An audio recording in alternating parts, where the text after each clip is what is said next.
Hello guys, ಎಲ್ಲ ಹೇಗಿದ್ದೀರಾ? ಎಲ್ಲ ಚೆನ್ನಾಗಿದ್ದೀರಾ ಅನ್ಕೊತಾ ಇದ್ದೀನಿ. ಇವತ್ತು ಏನಪ್ಪ ಅಂದರೆ ವಿಡಿಯೋ ನನ್ನ ಅರ್ಜುನಾಗೆ ಸರ್ವೀಸು ಪೂಜೆ ಸರ್ವೀಸು ಅಂದರೆ ವಾಟರ್ ಸರ್ವೀಸ್ ಮಾಡ್ಸೋಕ್ಕೆ ಬಂದಿದ್ದೆ. ಇವಾಗ ಬರ್ತಾ ಇರ್ಬೋದು. ಸಾರಿ, ಅರ್ಜುನ ನೋಡ್ತಾ ಇರ್ಬೋದು. ನೋಡ್ತಾರಲ್ಲ ಗೈಸ್, ಅಲ್ಲೇ ಇದ್ದಾನೆ. ಇನ್ನು ಸ್ವಲ್ಪ ಹೊತ್ತಿಗೆ ಫುಲ್ಲು ರೆಡಿ ಆಗ್ತಾನೆ. ರೆಡಿ ಆದಮೇಲೆ ಹೆಂಗೆ ಕಾಣಿಸ್ತಾನೆ ಅಂತ ಅದೊಂದು ವೀಡಿಯೋ ಮಾಡ್ತೀನಿ. ಎಲ್ಲ ನೋಡಿದರೆ ಸಬ್ಸ್ಕ್ರೈಬ್ ಮಾಡಿ, ಜೈ ಅರ್ಜುನ ಅಂತ ಕಮೆಂಟ್ ಸೆಕ್ಷನ್ ತಿಳಿಸಿ. ಈ ಹೆಸರು ಅಂದರೆ ತುಂಬ ಇಷ್ಟ ಆಯಿತು ನನಗೆ, ಅದಕ್ಕೋಸ್ಕರ ಈ ವಿಡಿಯೋ ಮಾಡ್ತಾಯಿದ್ದೀನಿ ಗೈಸ್.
ಗೈಸ್, ನೋಡಿದ್ರಿ, ನನ್ನ ಅರ್ಜುನಾಗೆ ಪೂಜೆ ಮಾಡಿದ್ದಾಯಿತು.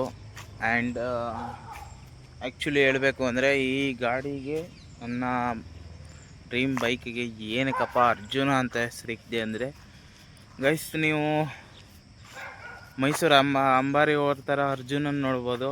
ಇವಾಗ 2 ಇಯರ್ಸ್ ಆಯಿತು ಅನಿಸುತ್ತೆ ಮೋಸ್ಟ್ಲಿ ತೀರ್ಕೊಂಡು. ಅದೇನೋ ಗೊತ್ತಿಲ್ಲ ಗೈಸ್, ಎಮೋಷನಲ್ಲಿ ಅಟ್ಯಾಕ್ಷನ್ ಆಗ್ಬಿಟ್ಟಿದ್ದೀನಿ. ಅದಕ್ಕೋಸ್ಕರ ಅರ್ಜುನ ಅಂತ ಇಕ್ಕಿದ್ದೀನಿ ನನ್ನ ಬೈಕಿಗೆ. ಯಾರ್ಯಾರಿಗೆ ನನ್ನ ಬೈಕ್ ನೇಮ್ ಇಷ್ಟ ಆಯಿತು ಕಮೆಂಟ್ ಸೆಕ್ಷನಲ್ಲಿ ತಿಳಿಸಿ. ಹಂಗೆ ಇದೇ ಥರ ನೆಕ್ಸ್ಟ್ ವೀಡಿಯೋನು ಚೆನ್ನಾಗಿ ಎತ್ಕೊಂಬರ್ತೀನಿ ಅಂತ ಹೇಳ್ತಾ ಈ ವಿಡಿಯೋನ ಇಲ್ಲಿಗೆ ಮುಗಿಸ್ತಾ ಇದ್ದೀನಿ. ಎಲ್ಲರೂ ಸೇಫಾಗಿರಿ ಅಂತ. ಎಲ್ಲರಿಗೂ ಬಾಯ್ ಗೈಸ್.